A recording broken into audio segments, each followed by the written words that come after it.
Hello and welcome. Before we get into today's stories, be sure to subscribe to my channel. Also, let me know in the comments where you're watching from. People would later hear his words and wonder if he believed them himself. People are going to look at me like a monster. I'm not a monster. I'm just an addict. I don't remember what I did. Those were the lines he clung to, as if saying them could scrub away the horror of what happened in Cleveland on a cold January evening. I'm not a monster, I'm just an addict. On January 26th, 2017, as the sun sank behind the city's fractured skyline, employees drove home through quiet streets while the family of 14-year-old Aliana Defreeze moved through their house in rising panic. She had not come home from school. At first, they assumed a delay. Maybe tutoring ran late. Maybe she missed the bus. But when her mother called the school, something much worse surfaced. Aliana had never arrived that morning, and the school had failed to notify her parents. 9 hours had passed, and the city, cracked, hollowed, lined with abandoned homes, was suddenly enormous, full of shadows and open doors that led nowhere good. Cleveland was a place with history soaked into every brick, once booming with industry, now scattered with empty houses, thousands of them, sagging and forgotten. Entire blocks had vanished, leaving only exposed lots and rotting wood. These shells of homes were magnets for trouble, drugs, violence, and worse. Places nobody wanted to be near, places where someone could disappear without a sound. A couple of streets away, another life had once begun with optimism. Aliana was born in Detroit in 2002, and not long after, her parents moved across Lake Erie to Cleveland for better opportunities. Their relationship didn't last, but their devotion to their daughter never changed. She grew up sweet, shy, playful, still attached to her baby dolls even in her teens. Her parents worried for her more than most.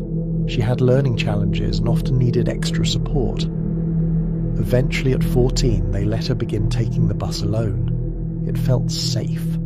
The stop was right in front of a police station. Her school promised to call if she ever didn't arrive.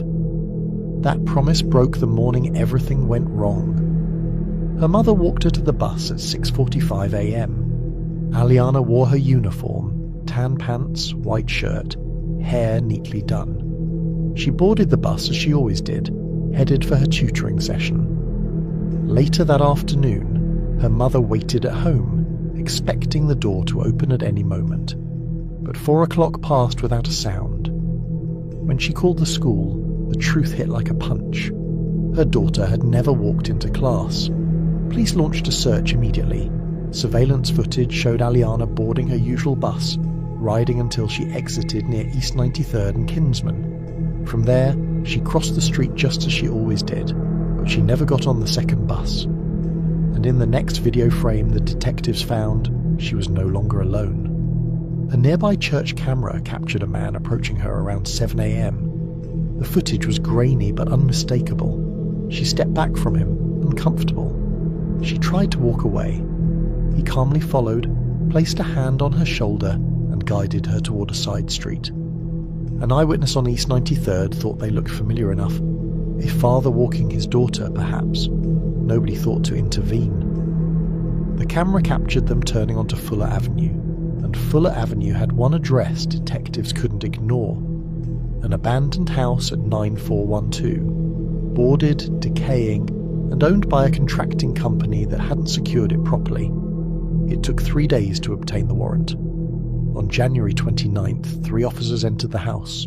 The back door hung open, battered and splintered. With no electricity, their flashlights cut thin beams through the dark, revealing a trail of dried red staining the floorboards.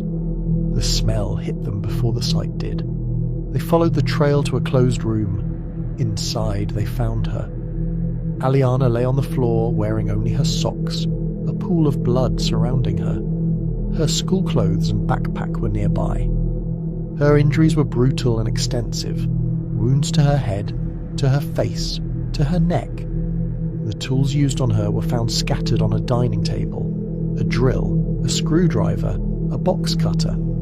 Signs suggested she survived many of the injuries for hours before dying. The cruelty was unimaginable. DNA recovered from her body was run through the system. It matched a man already catalogued. His name was Christopher Whitaker, 43, a repeat offender with a violent past, sexual battery, felonious assault, robbery. He had once stabbed a woman in the neck with scissors, served only 4 years, released, registered, yes, but free. He was arrested on February 2nd. The footage, the DNA, the tools, it all formed a straight line to him. In interrogation, he rambled, contradicted himself, tried to dodge responsibility. He swore he was blackout high on cocaine, claimed he didn't remember anything except coming to afterward and feeling disgusted. He said he wasn't a monster, just an addict. He insisted the drugs made him do it. But the surveillance showed him pacing for hours before approaching Aliana. Calm, focused, watching. I'm just an addict. I was so out of my mind, and it was like I was out of character, and I got what I got coming, and I deserve it. I will write a formal apology to her family that they probably don't want to hear, but I will do it anyway. I don't want a circus made out of this. I just want to go to court and get it over with. I don't remember what I did. I just remember when I came through that it had happened. Investigators pieced together the truth. He intercepted her after she stepped off the first bus, tried to talk to her, frightened her, then forced her down Fuller Avenue. Inside the house, he did things too graphic to describe, then dragged her deeper inside and left her there. He walked out into daylight and headed to his local church, helping the pastor with chores as if nothing had happened. Witnesses said he was calm, too calm. His trial began on February 1st, 2018. His defense didn't dispute his actions, instead claiming a drug blackout to avoid the death penalty. Prosecutors proved otherwise. The wounds were precise, the actions deliberate, the hours of stalking calculated, not frenzied. Gabe, testimony just wrapped up for this day. Earlier, jurors saw pictures of multiple injuries suffered by Aliana Defreeze that caused her death. Last year, the 14-year-old was kidnapped on her way to school and killed. Her body later found in a vacant house. 44-year-old Christopher Whitaker is on trial on charges including kidnapping, rape, and aggravated murder. Today, a deputy medical examiner who performed an autopsy on Aliana's body testified that wounds to her neck, head, and body were consistent with tools found at the crime scene, among them a drill, screwdriver, and box cutter. A DNA analyst also testified that DNA found on Aliana's body matches Whitaker. In the absence of an identical twin, Christopher Whitaker is the source of the major DNA component in this mixture to a reasonable degree of scientific certainty. Whitaker is not contesting the charges against him. His attorney's instead preparing for the death penalty phase of this trial. Court documents show they plan to use a psychological report saying that Whitaker was high on cocaine at the time of the crime. Gabe? After 2 days, the jury found him guilty on 10 counts, including kidnapping, assault, and murder. 6 hours into sentencing deliberations, they recommended death, and the judge agreed. He received a death sentence plus 48 additional years. And ever since that day, I've been filled with regret and remorse. Through the year, I made a lot of phone calls, and in those calls, I've said things and lied about things in order to protect my family's feelings. I've admitted to my guilt to the detectives and to my lawyers. I asked my lawyers not to contest or challenge anything in this case because I really wanted the Defreeze family to have closure. I will not try to hide behind drugs or alcohol. I will not pretend or lie because it wouldn't be fair to the family. On a cold November evening in 2009, the quiet Utah town of Payson was about to become the center of a storm that no one saw coming. Inside his secluded home sat Kay Mortensson, a 70-year-old retired BYU engineering professor. To neighbours, Kay was the kind of man who had lived a full life of work, church and family. A man who guarded his property almost like a watchdog, protective of his space and deeply private. But that night, all of that changed. Police received a frantic 911 call. On the other end of the line was Pamela Mortensson, Kay's daughter-in-law, her voice unsteady, reporting that Kay had been attacked. Her husband, Roger, Kay's own son, could be heard in the background. When officers arrived, they found Kay in his bathroom, his throat brutally slashed. It was a scene of pure horror. Blood pooled across the tile floor, signs of a struggle scattered throughout. At first glance, this didn't look like some random home invasion. Whoever had carried out the attack moved through Kay's home with purpose. There were no signs of forced entry, and Kay's fierce protectiveness of his property made it unlikely he would have simply let strangers inside.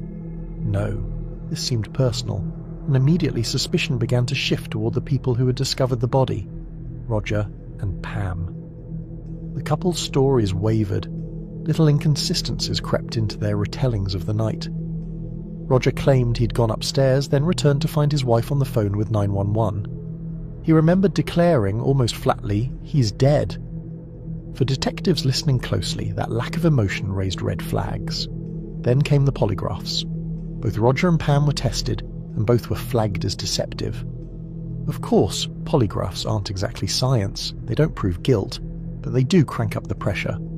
And in this case, they pushed the spotlight even harder on the grieving son and his wife. Investigators dug deeper. In Roger and Pam's home, stacks of unpaid bills turned up. Debt was piling on them. And Kay Mortensson wasn't just a retired professor, he was wealthy. He had millions, and Roger stood to inherit a share of it. Suddenly the police had a working theory: financial motive. The media picked it up fast. Headlines painted Roger and Pam as the prime suspects in a shocking patricide. Their faces appeared on TV, their names whispered across Utah County. The narrative was building: a son, desperate for money, killing his father for inheritance. Roger and Pam fought back. They hired lawyers. They insisted they were innocent. Pam, in fact, was even offered a deal: testify against her husband, and she could save herself. She refused. Her confidence in their innocence was absolute, but none of it seemed to matter. By July 2010, a grand jury was convened. Evidence was presented and the decision was made. Roger and Pam Mortensson would stand trial for the murder of Kay Mortensson. For the prosecution, it looked airtight. There was no evidence that anyone else had been inside that home. All signs pointed back to Roger and Pam, and yet, beneath the surface, cracks were beginning to show. In the weeks after Kay Mortensson's brutal death, suspicion began to turn inward, toward his own family. The inconsistencies in Roger and Pamela's statements were piling up. Detectives noticed how their 911 call didn't quite match the crime scene, how their stories seemed rehearsed yet clumsy. Okay. So you don't believe? I'm trying to. Does it sound too rehearsed? Or? Yeah. Okay. Is your husband capable of killing somebody?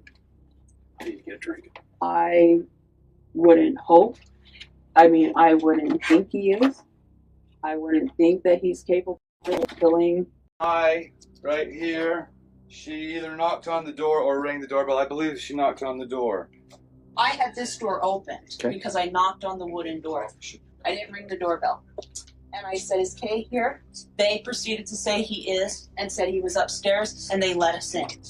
The other guy shut the door. I turned around and looked. Somebody was walking down the stairs with a gun in their hand. He pointed at us and said, "You're here at the wrong time. Put out your hand." I cut my wire tie, and I cut my wife's wire tie. I said, "Stay here, I'll see if their car is gone." And I got up, and I walked up these steps. I looked out the window to where the vehicle was parked, and it was now gone. I came back downstairs, and my wife was talking at the time to 911 dispatch. And I said, my wife was talking at the time to 911 dispatch. And I said, 911 dispatch. And how every retelling shifted slightly, like they were grasping for the right version. Roger and Pam tried to defend themselves. They pointed to the bills scattered around the house, the debts that Kay had left behind, insisting that money was not their motive. But investigators weren't convinced. On paper, the picture was damning. Kay was worth millions, Roger stood to inherit a share, and the house had been secured like a fortress, almost impossible for strangers to break into without knowing the layout. By July 2010, the pressure boiled over. A grand jury reviewed the evidence, heard the inconsistencies, and decided Roger and Pam should be charged. Just like that, they were indicted for the murder of Kay Mortensson. The headline screamed betrayal, son and daughter-in-law accused of slaughtering the family patriarch. Roger and Pam maintained their innocence, of course. Still, the walls were closing in. The prosecution was building a narrative, and the couple's chances of walking free seemed slimmer by the day. What nobody knew then was that the real killers were still out there, hiding in plain sight. The case against Roger and Pam seemed airtight, until a single phone call shattered everything. Rachel, the ex-wife of a man named Martin Bond, came forward with a chilling confession. Martin and his friend Benjamin Reddig had told her they were the real killers. Unlike Roger and Pam, Martin had a direct tie to Kay Mortensson. Kay had known him since he was a boy, trusted him enough to open his door without hesitation. That trust became fatal.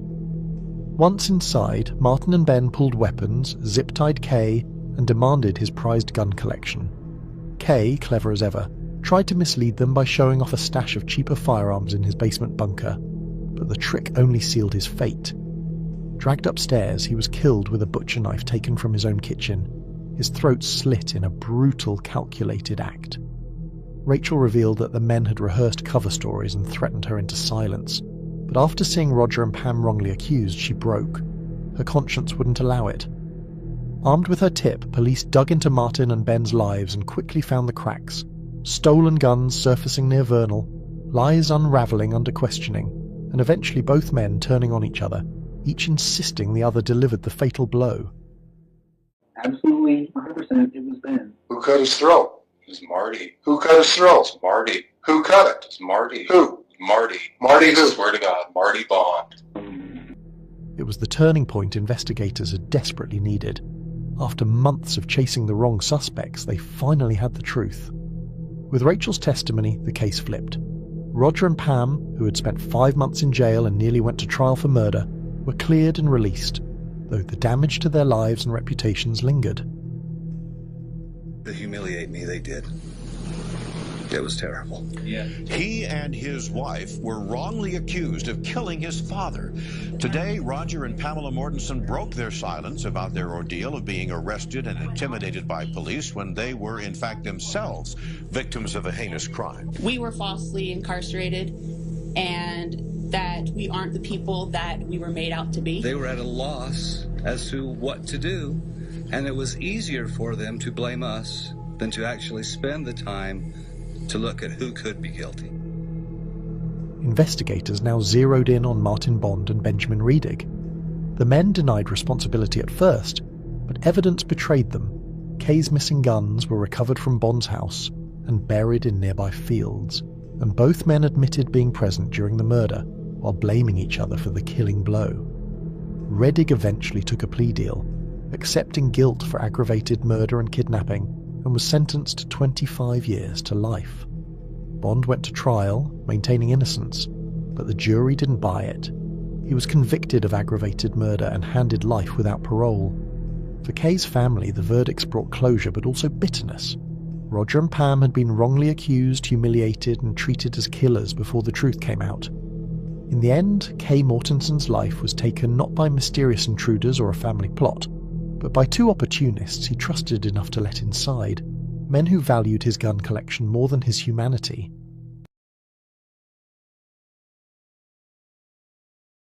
I shot him because he was forcing himself on my wife, and as far as I knew, when he finished with her, he was going to kill me.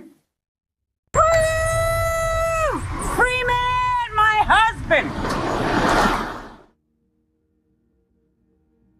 911, what's your emergency? Okay. Something wrong with my wife. Is your wife breathing at this point? I don't know. Okay, all right. Can you tell me what's going on? I don't know what's going on. My wife is non-responsive. The house on Clara Drive had already seen blood once before. Just after midnight on September 16th, 2019, Hillsborough County deputies were called back to the same Brandon, Florida home they had been to years earlier. Inside the dim, cluttered living room, a woman lay motionless on the couch. Her eyes were open. Blood pooled near her feet. The air smelled of smoke, alcohol, and neglect. The caller was her husband, now 77 years old. His voice on the 911 call was flat, uncertain, almost distant. He said he didn't know what had happened. He said she wasn't responding. He said he thought she wasn't breathing. The woman was Yana Flores. She'd been shot once in the chest. 2 vodka bottles sat nearby, one empty, one nearly so. Detectives would later find dog feces on the floor, cigarette smoke staining the walls, and multiple firearms in the house. One of them, a .38 Smith & Wesson revolver, sat in a bedroom nightstand. It held one spent casing. That gun had a history. 6 years earlier, it had been used to kill another person in the same living room. In March of 2013, Ralph Wald was 70 years old and recently remarried. A retired US Army lieutenant colonel and former lawyer, he had lived on Clara Drive for nearly 2 decades. Though his health was declining, he remained sharp, disciplined, and deeply shaped by a military career that included combat in Vietnam and a Silver Star for valor. 5 months before that spring night, Ralph married his neighbour, 41-year-old Yana Flores. She moved next door, from her house into his. The marriage was his 5th. Hers was not her first either. Shortly before midnight on March 10th, Ralph woke and left the bedroom to get water. As he moved through the house, he heard sounds coming from the living room. When he entered, he saw a man on top of his wife on the floor. Ralph turned around, went back to the bedroom, opened his nightstand and retrieved his revolver. He returned to the living room and fired 3 shots. The man collapsed and died where he fell. On the 911 call that followed, Ralph refused to render aid. He believed the man was an intruder. He believed his wife had been attacked. He was calm, direct, and unapologetic. Some guy was fornicating with my wife, so I went back, got my gun, and I shot her. Is he awake, sir? No, he's dead. Oh, he's dead? I hope so. By morning, those assumptions began to fall apart. The man was identified as 32-year-old Walter Conley. He was not a stranger. Walter Conley had been part of Yana Flores' life for years. They had dated on and off. They had lived together. They had worked together. He had rented a room in Jana's house next door even after her marriage to Ralph. Their relationship had not ended with the wedding. Walter had a tattoo of Jana's face on his arm. Ralph had met him more than once. 2 weeks before the marriage, Yana was arrested after firing a gun during an argument with Walter. She claimed she had asked him to leave repeatedly. He told police she had invited him to stay. Ralph bailed her out of jail. The charges were later dropped. Yana described herself as a heavy drinker, prone to blackouts. She told investigators she had no memory of the night Walter was killed. She said she believed her husband when he claimed he didn't know about the affair. Investigators did not find that believable. Ralph Wald was charged with second-degree murder. The state argued that what happened was not self-defense, but rage. An older husband discovering his younger wife with a lover and reacting violently. Prosecutors suggested jealousy played a role, pointing to the couple's lack of intimacy and Ralph's health issues. The defense told a different story. They argued that Ralph acted exactly as he had been trained to act. Identify a threat, neutralize it, protect the person beside him. He believed his wife was being assaulted. He believed his life was in danger next. But he never saw his face. They were on the ground. And he said, "Get out!" To this day, his marriage has not been consummated because of these problems. The deceased grabs Jonna by the arms and, using her as a human shield, starts trying to avoid that gun. I shot him because he was forcing himself on my wife. And as far as I knew, when he finished with her, he was going to kill me. We're going to fight him on the streets, in the cities, on the beaches, in the courtroom, until I remove every trace of Mr. Moody's infected fingers from my client's file. The deceased actually used his wife as a human shield when he saw the weapon. We have demanded speedy trial because they would not grant a war hero entitled to wear the Silver Star a bond. Florida's Stand Your Ground law applied. Ralph never changed his account. Not on the 911 call, not in police interviews, not at trial. He said he never saw the man's face. He said he told him to get out. He said the man grabbed Jonna and used her as a shield. He said that if he hadn't acted, they both could have been killed. The trial lasted 3 days. Jonna testified for the defense, stating she was blackout drunk and remembered almost nothing. She admitted she never fully ended the relationship with Walter. Ralph testified after her, speaking of love, loyalty, and his belief that he had done the only thing possible. The jury deliberated for less than 2 hours. Ralph Wald was found not guilty. He left the courthouse embraced by his wife and lawyers, while Walter Connolly's family watched in silence. After the trial, Ralph gave interviews. He said he regretted the loss of life but stood by his actions. He said Walter should not have been in his home at midnight with his wife. He said he would do the same thing again. Despite public appearances, the marriage deteriorated. Both Ralph and Jonna drank heavily. Arguments became physical. Nearly a year before her death, Jonna was arrested for throwing a metal picture frame at Ralph, cutting his leg. The charge was later dropped. She told relatives she'd begun to fear him. She said he would come into her room at night while she slept. She worried he might kill her. She never left. When deputies returned to the house in 2019, Ralph told them his health had declined. He listed numerous medical problems and said he had been diagnosed with Alzheimer's disease. He admitted to PTSD. He initially denied having guns in the home, then corrected himself when they were found. When questioned further, he asked for an attorney. The same revolver used to kill Walter Connolly had been used again.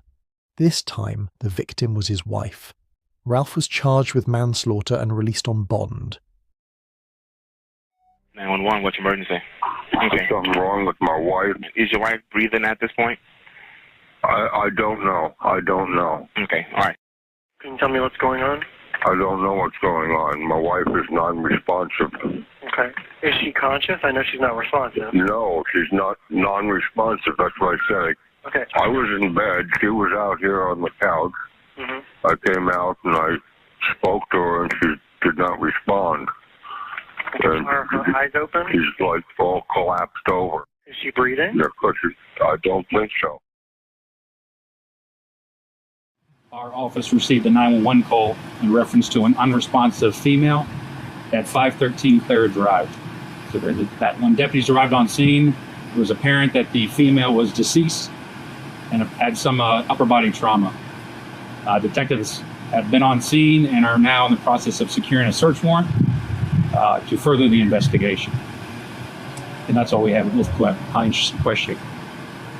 The history of the house is a little, we've heard some stories about that. What can you tell us about this place? Sir, we're aware of the history, but it is way too early investigation to reveal anything further.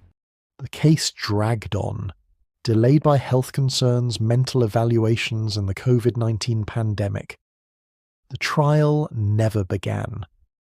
On January 19th, 2023, Ralph Wald died while still awaiting court proceedings. He was 80 years old. No jury would ever decide his guilt or innocence a second time.